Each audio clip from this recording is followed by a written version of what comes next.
Her scream echoed through the woods and hit me like a ton of bricks. "Haley?" I said hoarsely. My voice was tainted with fear. I stopped running and turned back to see if I can see her. "Haley!" I yell, my eyes scanning the dark forest, trying to find whoever screamed. I try to yell for her again, but can't get the words out. I try to tell myself that it's nothing and that I need to keep running. I go to turn back again, but something stops me. Something shines in the distance. My heart starts to beat even harder than it did before as I see the shiny object rise high in the air and then sink quickly into a black mass kneeling near the ground.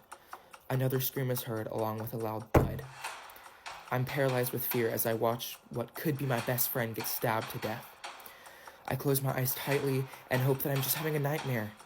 I hear the sounds of heavy footsteps walking in the mix of dead leaves and twigs. As I look up, I see someone walking towards me. I couldn't get a good look of what he looked like, but one thing I could see that chilled me to the core was a white mask with a big, creepy grin stretched across the whole bottom. Panic starts to set in as I look at his hand and see red-stained knife. I try to run, but my body isn't moving. Then, out of nowhere, I feel a strong wind start circulating my body. I feel cold. The wind is too much for my eyes, so I blink. As soon as I closed my eyes, the wind stopped. I slowly opened my eyes to see the back of the killer.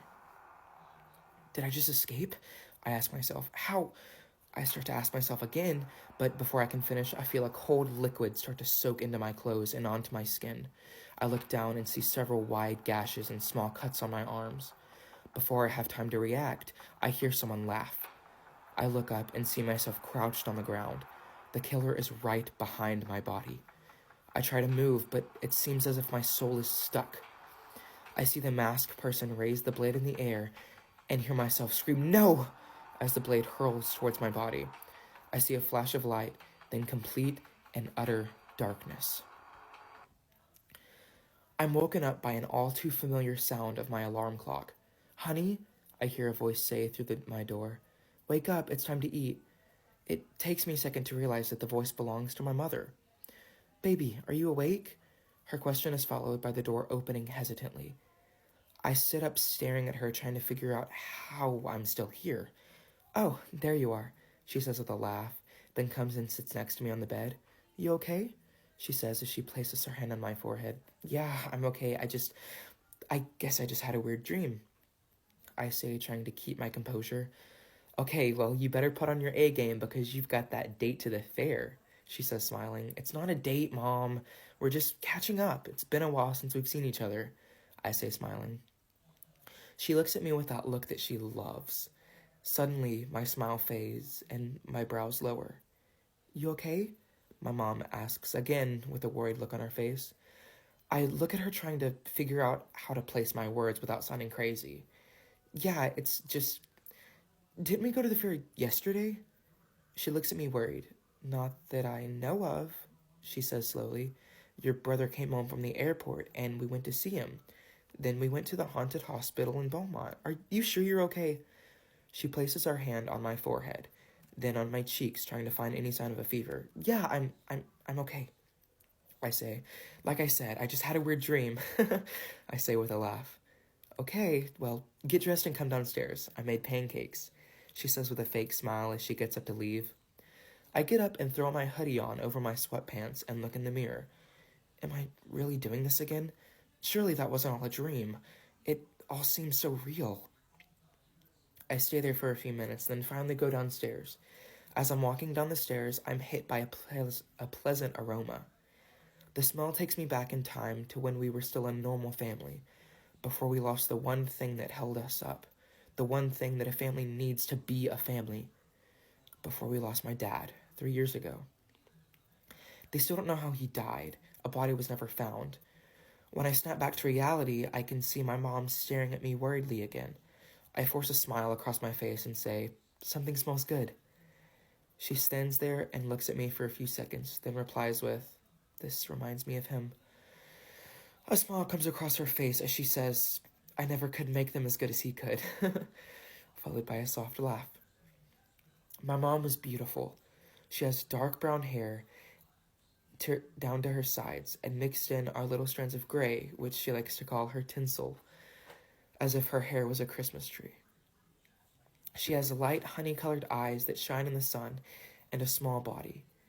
She has a narrow face and a small nose. Her teeth were beautiful and straight. She was the kind of person who didn't need makeup to be beautiful. She never understood that, though, and often put so much on you could barely recognize her without it. "Oh well," she says with a slight laugh and a sigh. She wipes her hands on the apron around her and starts to get the plates out. "Here, let me help you," I say as I walk over to the cabinets. When we get the table set up, my brother comes downstairs and we sit at the table and eat. My brother starts talking about college as I take a bite. The taste of the pancakes are like home, not this home, the one we used to live at before my dad disappeared. We moved to this small town to get away from the hustle and bustle of the city. At least that's what my mom wants us to believe. I know the real reason we left.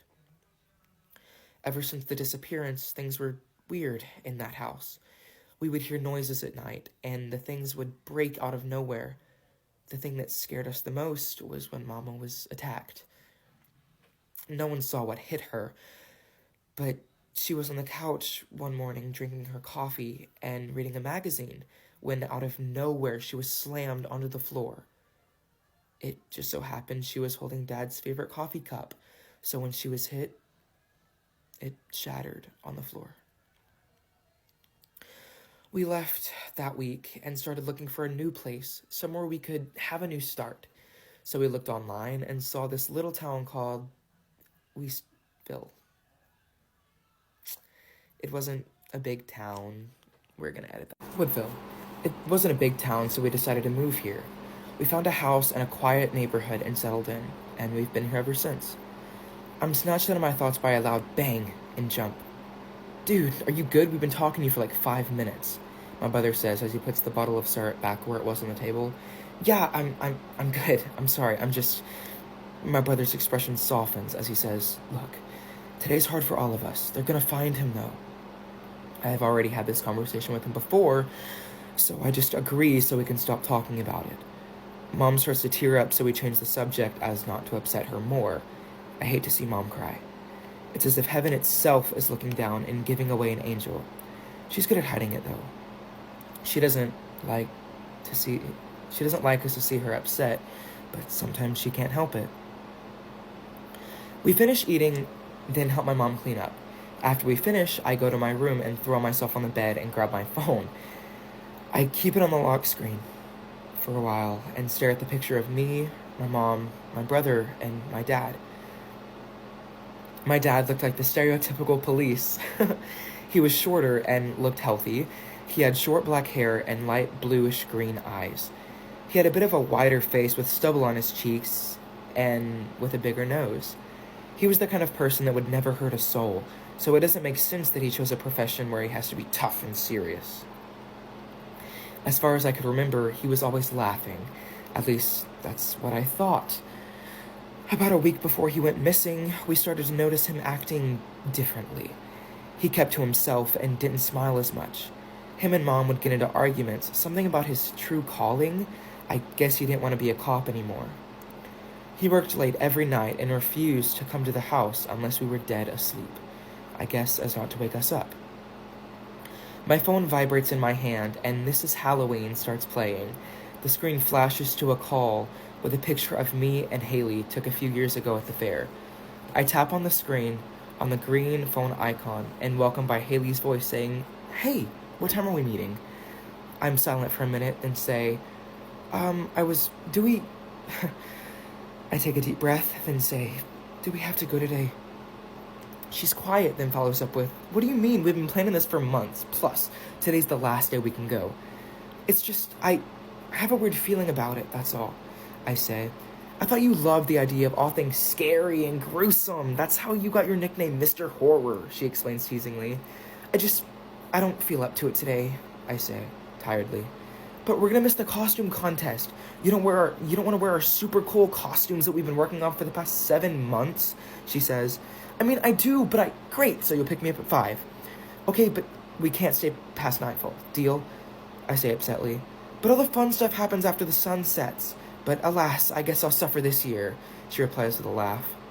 Even though I can't see her, I know she has a big smile across her